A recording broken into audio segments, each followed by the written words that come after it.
Good morning, ladies and gentlemen.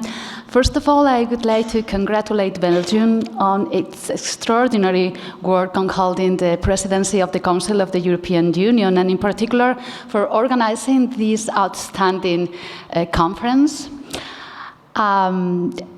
This is the presentation lessons learned during the Spanish presidency of the Council of the European Union, and I would like to also to thank you. I'm sorry. On the green one. To thank you for giving me the opportunity to share with you some of the priorities, the global priorities and the sectorial priorities in R&I and health, and also the main results that we together achieved during the Spanish presidency, the conclusions of the last personalized medicine conference that we held in Valencia last October, and also a very brief explanation of our national initiative on cutting-edge health and personalized medicine initiative. We had main 4 priorities during the Spanish presidency. The first one was to reindustrialize the EU and ensure its open strategic autonomy. The second one, advance in the green transition and the environmental adaptation. The third was promoting greater social and economic justice. And the last one, strengthening European unity.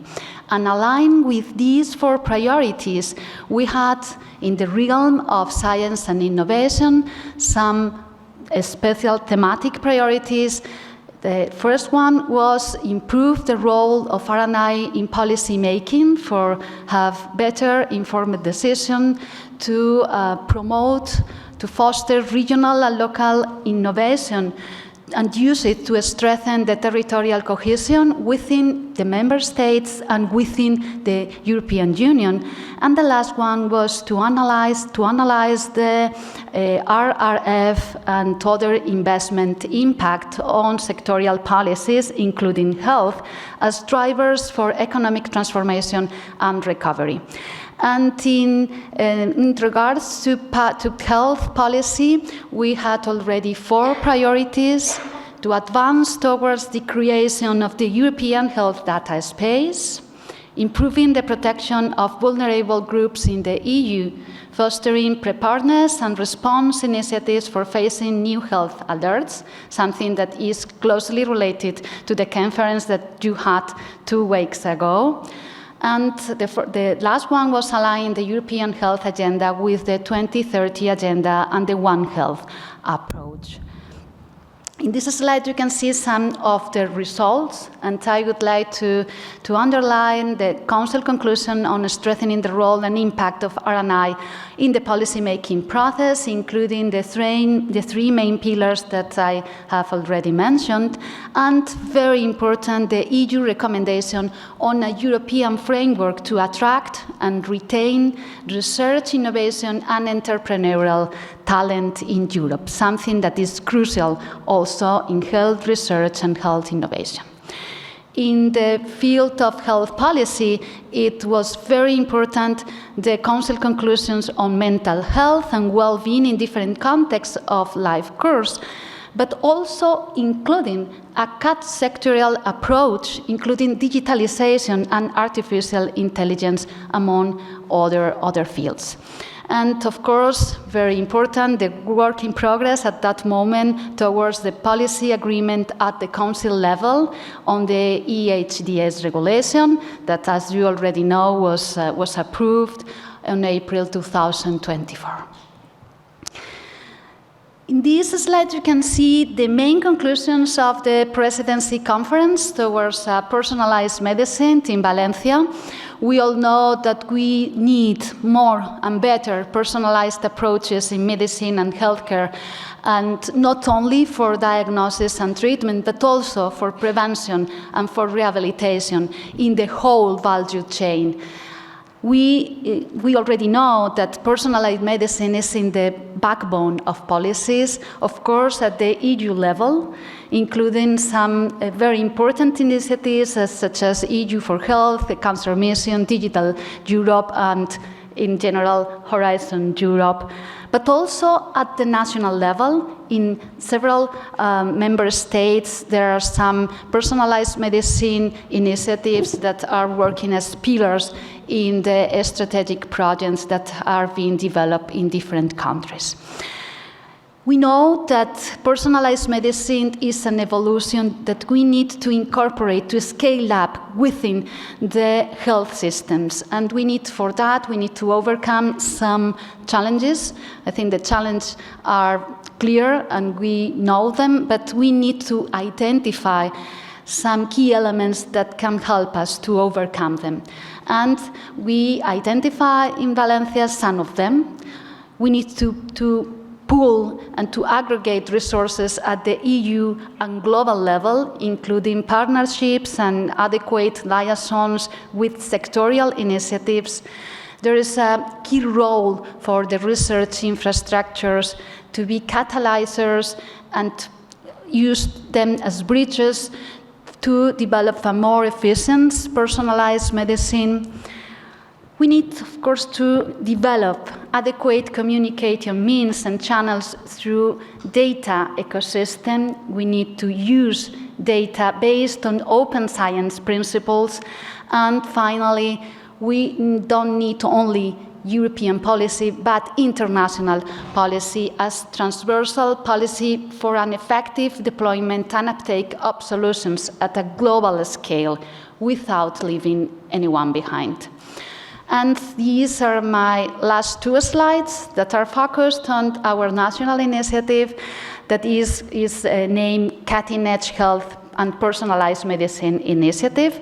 And we use this term of cutting edge health to refer to the promotion and protection of health based on the development and incorporation of innovative products, procedures, and digital solutions that offer added value to all the clinical process of prevention, diagnosis, personalized treatment, and rehabilitation of patients. And we have three innovative approaches, three technologies that we need to incorporate in the national health system: precision medicine or personalized medicine, ATMPs, the development of ATMPs, and incorporating of them in the clinical practice, and all the field of data science and artificial intelligence. This is a national initiative that is under the framework of the national flagship initiatives.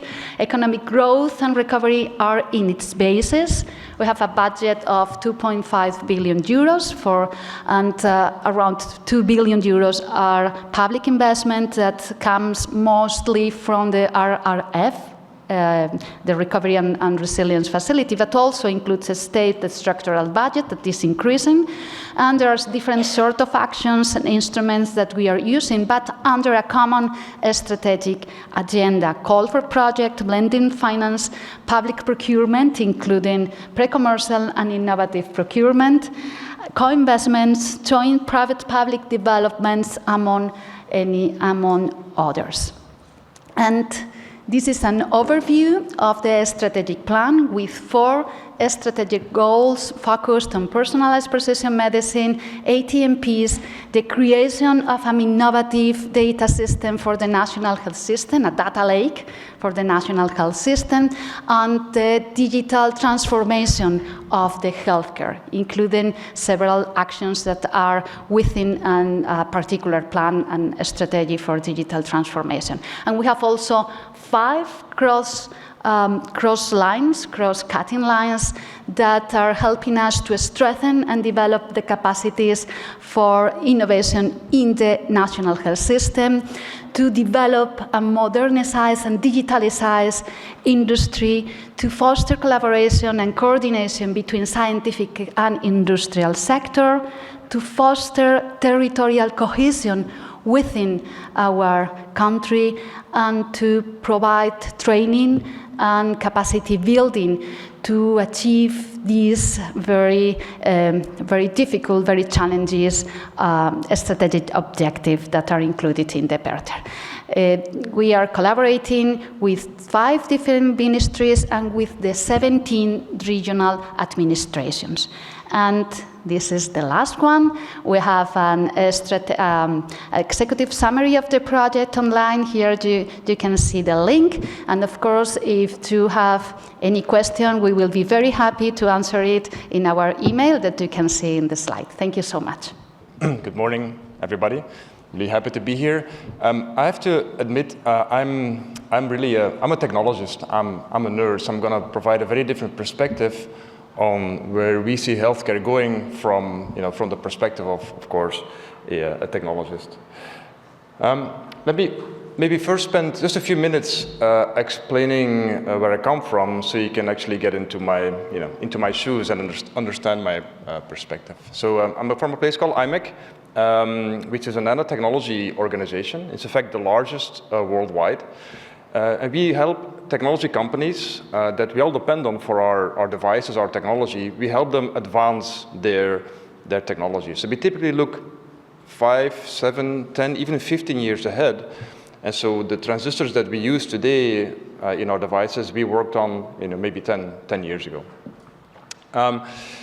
Today we're about 6,000 people, headquartered in Leuven, Belgium, here in Flanders. And we've essentially got 2 key assets. Of course, one key asset are the people that come and work from across the globe at IMEC in Leuven. And then, of course, the second asset is some unique facilities, essentially clean room infrastructure that is not just on par with the industry, but in fact leads the industry by a number of years, because we have to teach them how they will build technology many years from now. So it's really a fantastic tool park to build things that you can't build anywhere else.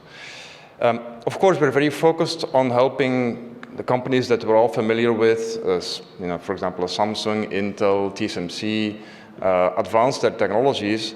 But what I'm really interested in is in the tech that we've all come to love or hate, the technology we use every day.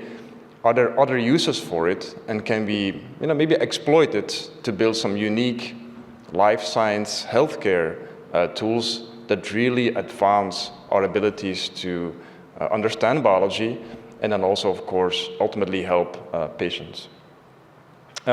Maybe just a small note on how we work with the industry. We are a non-profit R&D organization, and we are very good at working with the industry in open innovation mode. So all these companies that I mentioned earlier, they actually all come to IMEC, and we do joint work that everybody benefits from. And it's because of this open innovation approach that in fact the semiconductor or nanotech industry has been able to advance so quickly. I don't know if you know, but over the past 50 years, we've made a progress that's not measured in 100x better or 1,000x better, not even 1,000,000 times better, but in fact we're doing 1,000,000,000 times better, 10 to the power 9 than 50 years ago.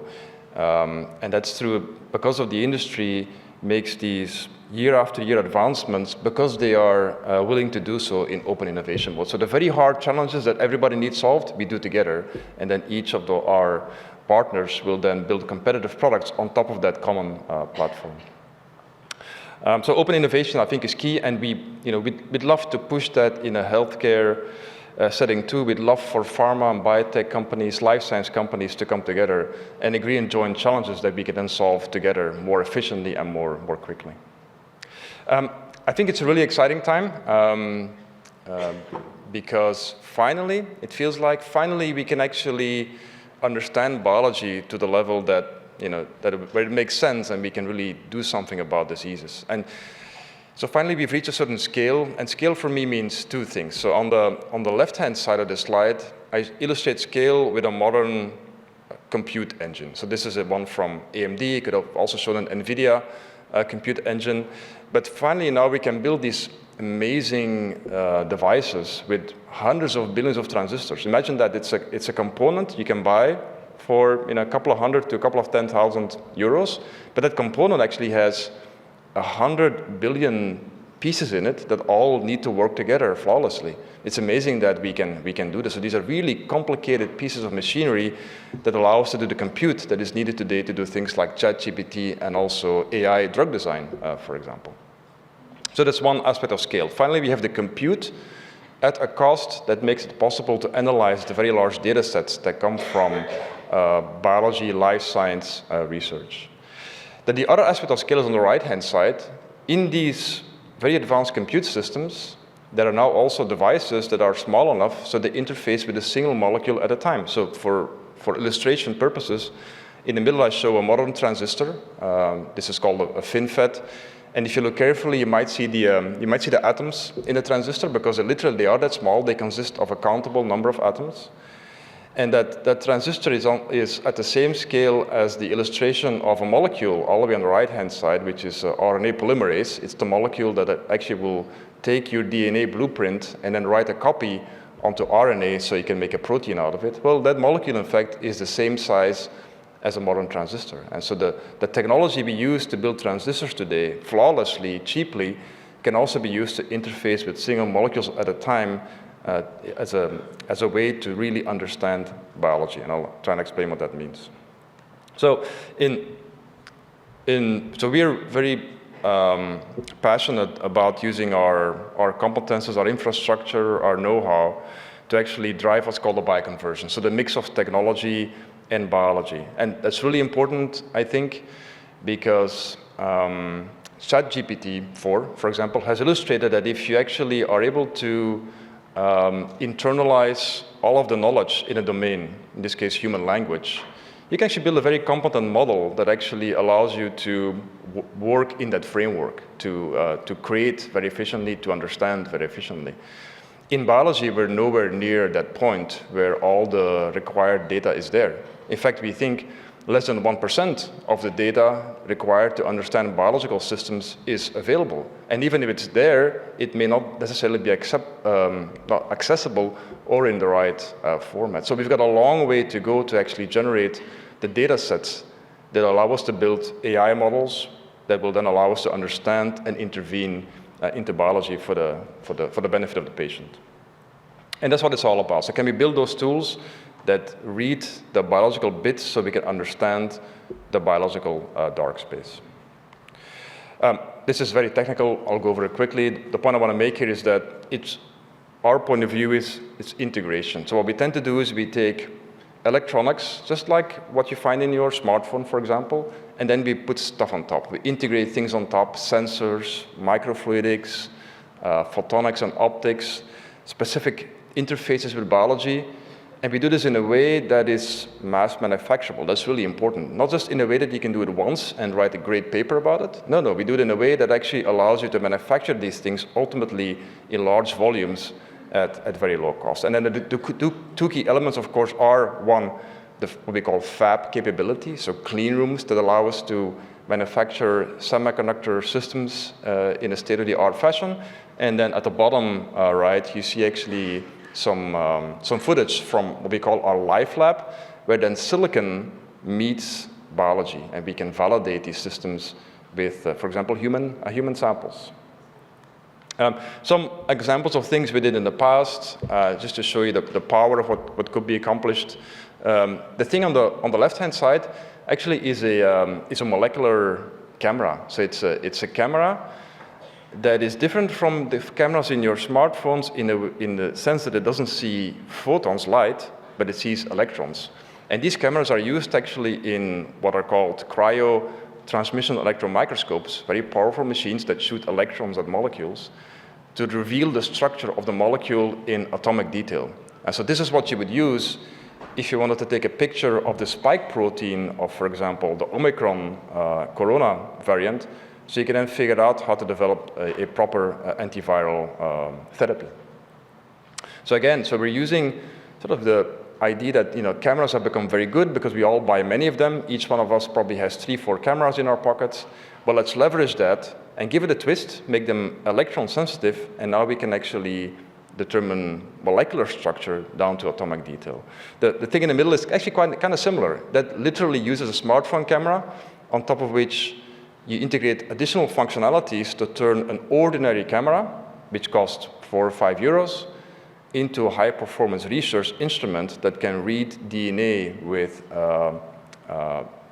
up to now, unseen fidelity. So the ability to read very long stretches of DNA and the ability to read it without any bias. So it's a great tool if you wanted to understand the human genome. And on the right-hand side, very briefly, what you see is, again, a chip, of course. But this chip is used actually to read the brain very directly of animal models, but also humans. And so these are, for example, used to understand if you're going to do a deep brain implant, where exactly should that implant be?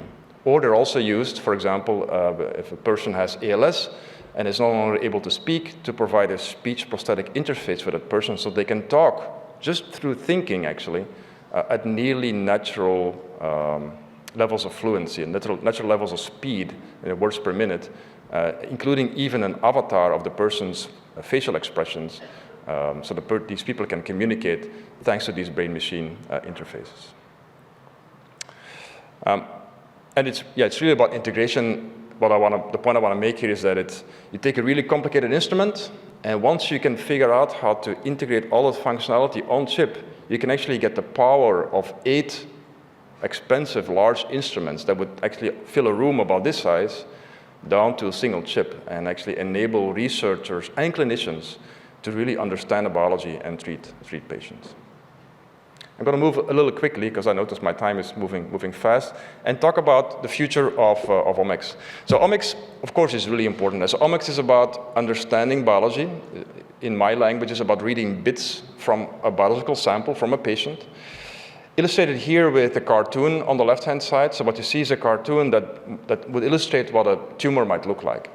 And so what the picture says is it's quite complicated. A tumor is not just a single mass of cells that is multiplying. No, in fact, it's an ecosystem. You've got essentially multiple clones, multiple, if you like, variants of the cancer that are fighting for dominance. At the same time, the tumor cells are enlisting vasculature, encouraging your body to build supply chains, right, for nutrition and oxygen. There's also your immune system present, and maybe immunosuppressed, but it's present. And so it's a very complicated environment that may even include some kind of a wall to protect the tumor from the immune system. So how would you even go about understanding which therapy is going to be most effective? And so part of the answer is going to be that, well, I need this picture. I need to understand this picture. Which cells are there?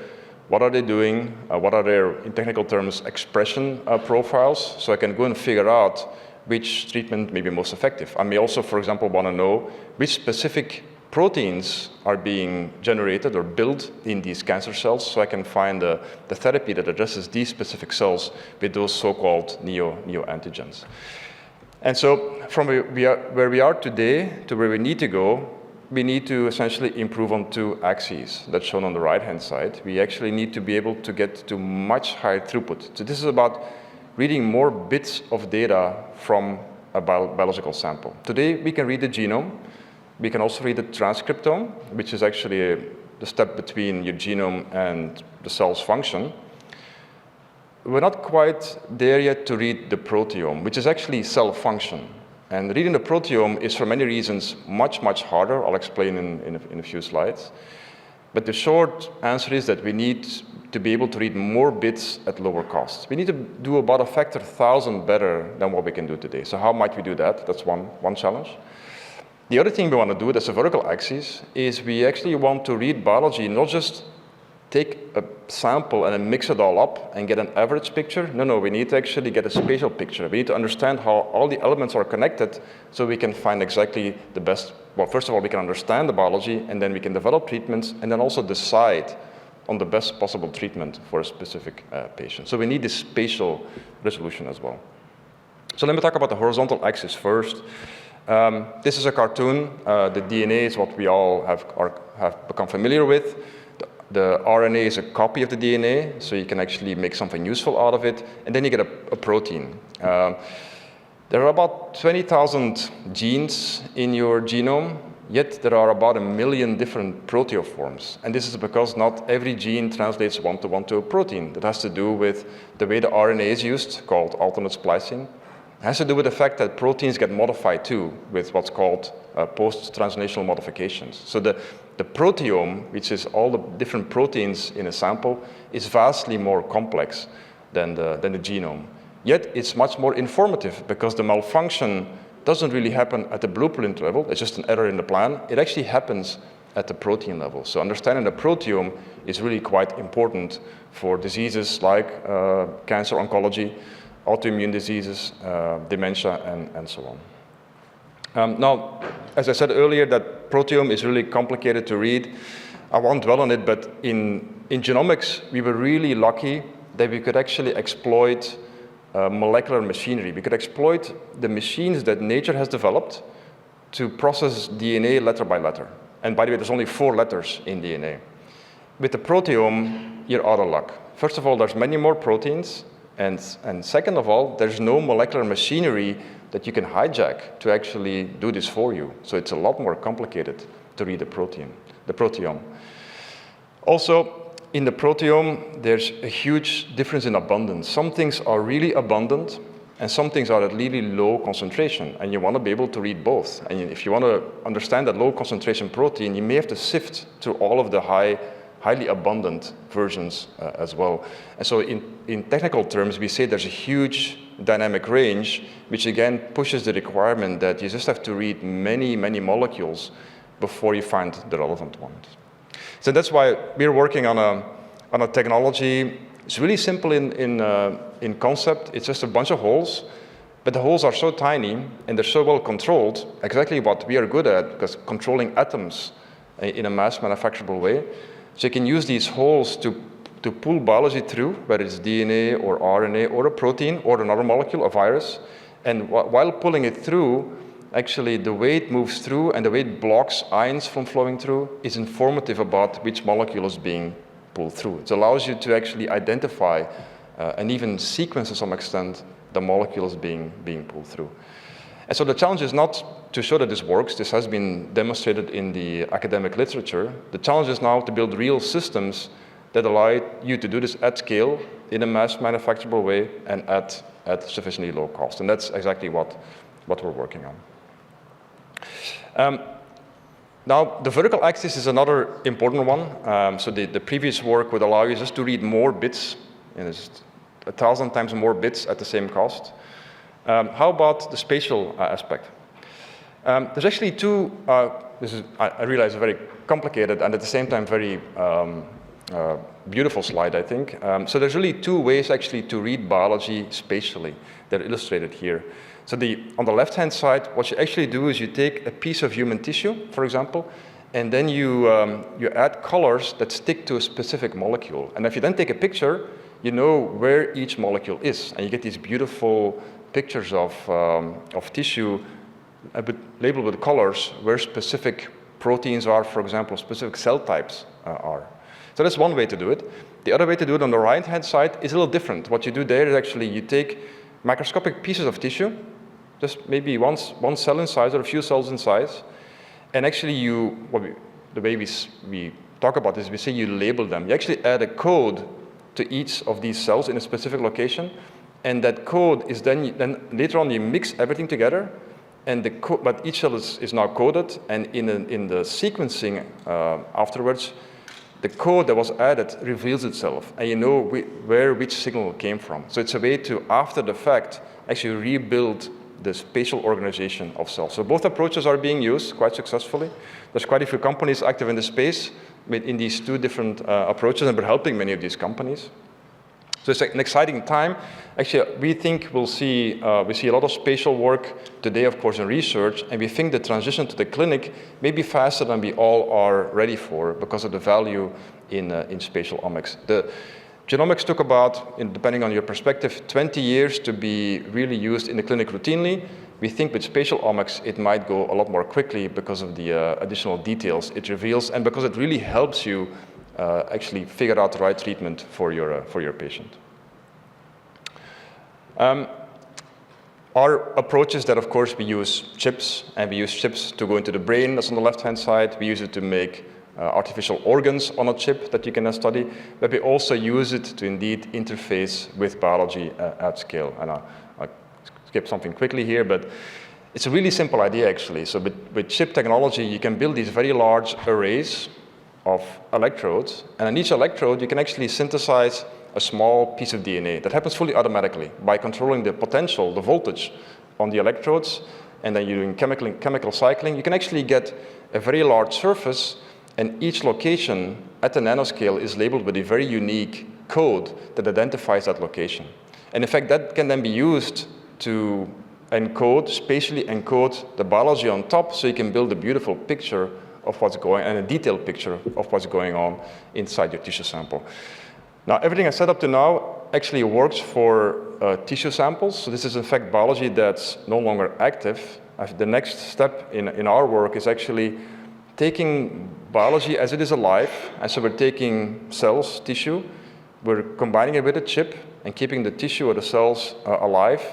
And while it's alive, actually, we're adding codes to the cells. The process we use is shown schematically on the left-hand side. You have essentially a cell, and using the electrodes below, you can burn tiny holes into the cells that allow you to bring in new content, a new program.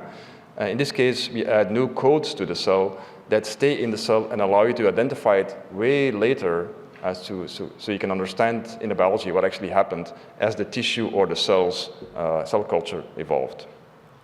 And I'm kind of running out of time, but I want to maybe tell you one more thing. I talked about reading biology.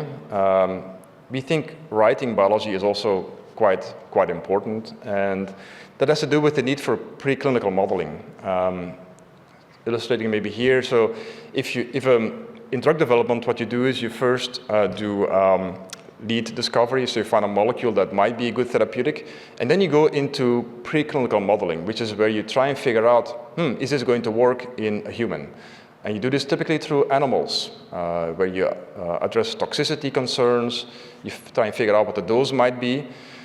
Now, animals, of course, are often a bad predictor of what happens in humans because they are not human.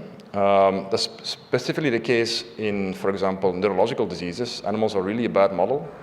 And this is why when a drug goes into the clinical phase, the chance of failure is still 90%. So only 10% of what makes it through preclinical modeling actually makes it as a drug on the market, which is part of the reason why drug development is so expensive, because you've got to deal with all the failures.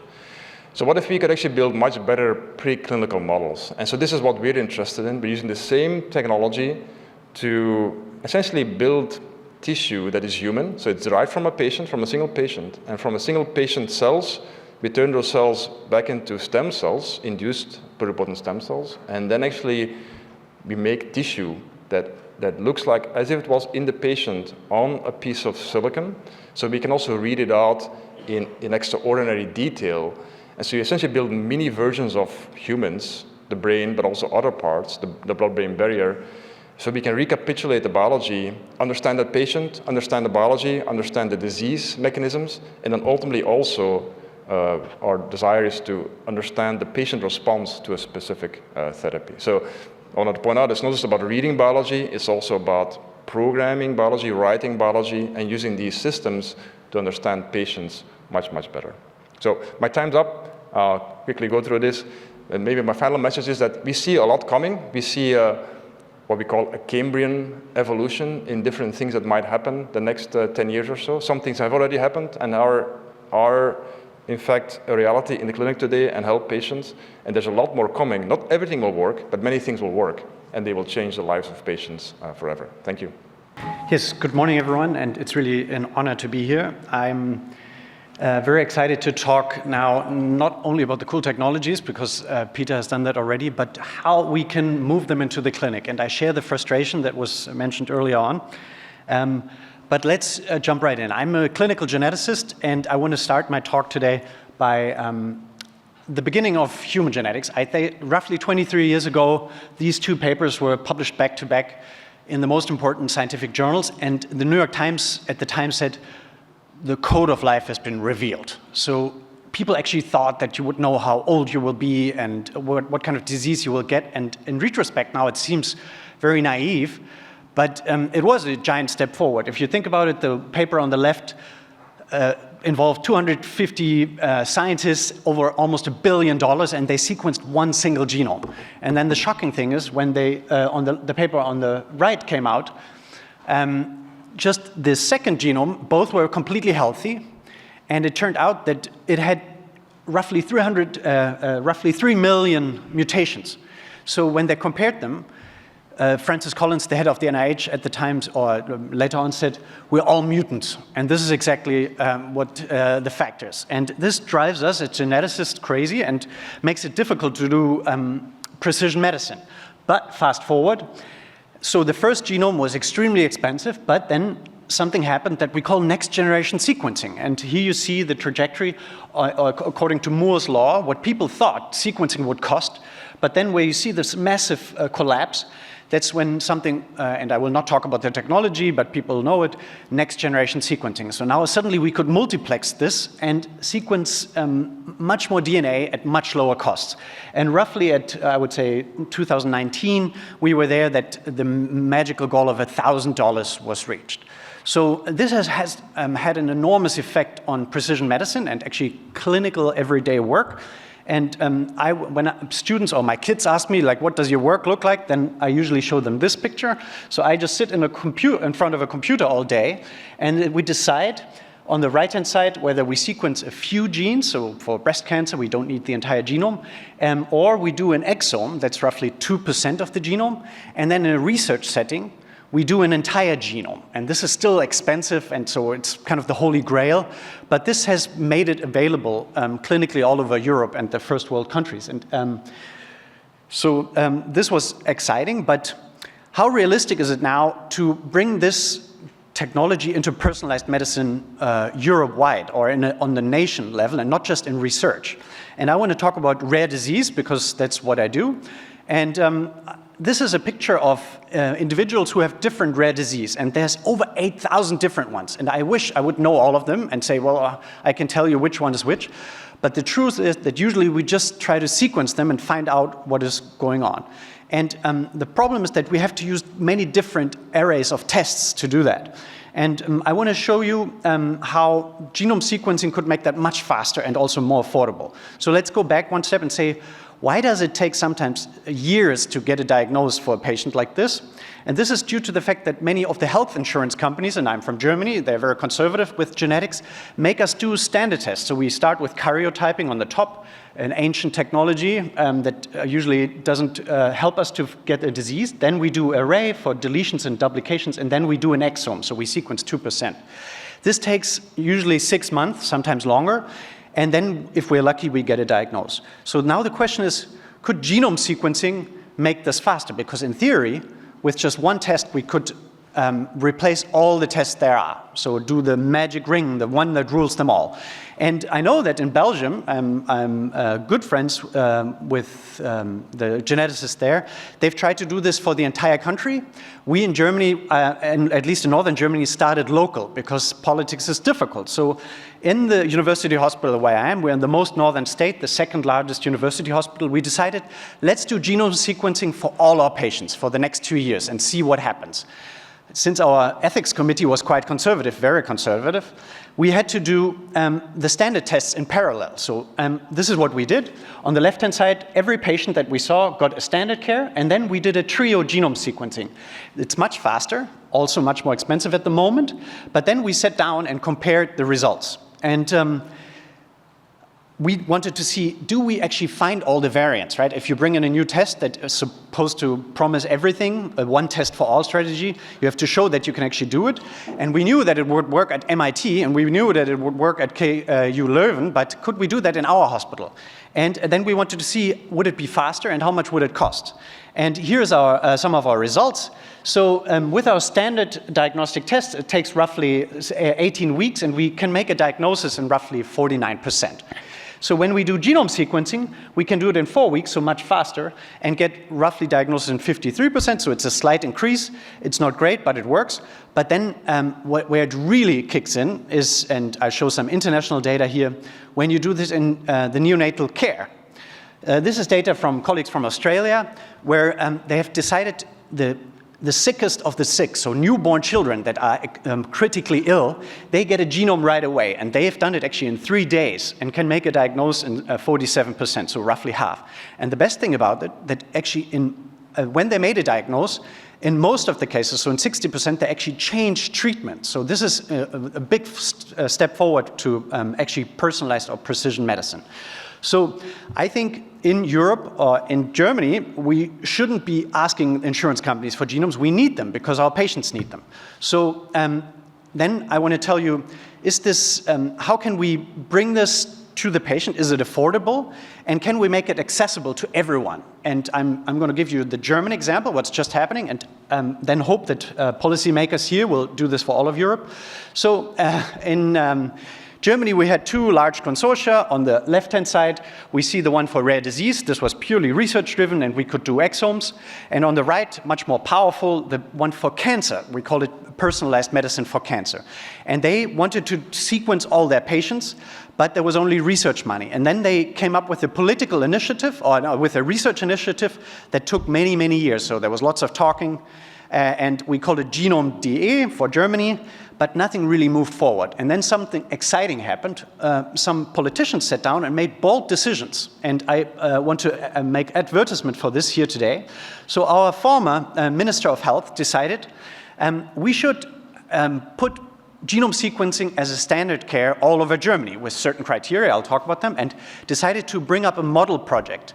And this model project includes genome sequencing for patients with rare disease and for end-stage cancer. So if you've gone through standard treatment, you will be able to get a genome sequenced of your tumor and yourself. And how does that work? So the idea was it has 2 steps. First of all, rare disease and oncology patients can get it. And then this is the twist. So it's a project with strings attached. All data need to be stored centrally and made available for research because sharing is caring in that sense. And they actually made a decent amount of money available, so 700 million for the next 5 years, and they just made it the law. So I've spent the last 2 years negotiating with the insurance companies. Obviously, they weren't too happy about it, but we have a deal, and starting in July, this is happening. So every patient in Germany that is insured, and most of our, over 90% are, can get a genome if a university hospital includes them into this model project. So I think, and the same is true for cancer patients. If you have end-stage cancer, your genome can be sequenced and the insurance has to pay for it. But the data will be made available. So I think this is a giant step forward for genomic medicine. And when we talk, now I'm going to talk about what's next. So I think we're almost there. This is the circle of life in genomic medicine, or if you want to call it precision medicine, from the sequencing standpoint. So we start before the baby is born. And as a team, we look at it with the gynecologist or the prenatal medicine clinic together. We see, is there something going on? And then we can sequence an even entire genome and then make an informed decision with the family together. Then the baby is born. Something is going on. I just said that. Then the children need a genome quickly. Then we the Mendelian, so during adolescence, things go wrong, there's intellectual disability. Then, once again, genomes should be sequenced and made available to the clinicians. And then, I hope the next speaker will talk about that a bit more. When we go into polygenic risk scores, so these we are actually now able to predict, based not on rare variants, but on many variants, what kind of disease will happen, and then try to pull the high-risk patients out. And then I think this is the holy grail, and we're working on it, is really pharmacogenomics for the many patients that have cancer.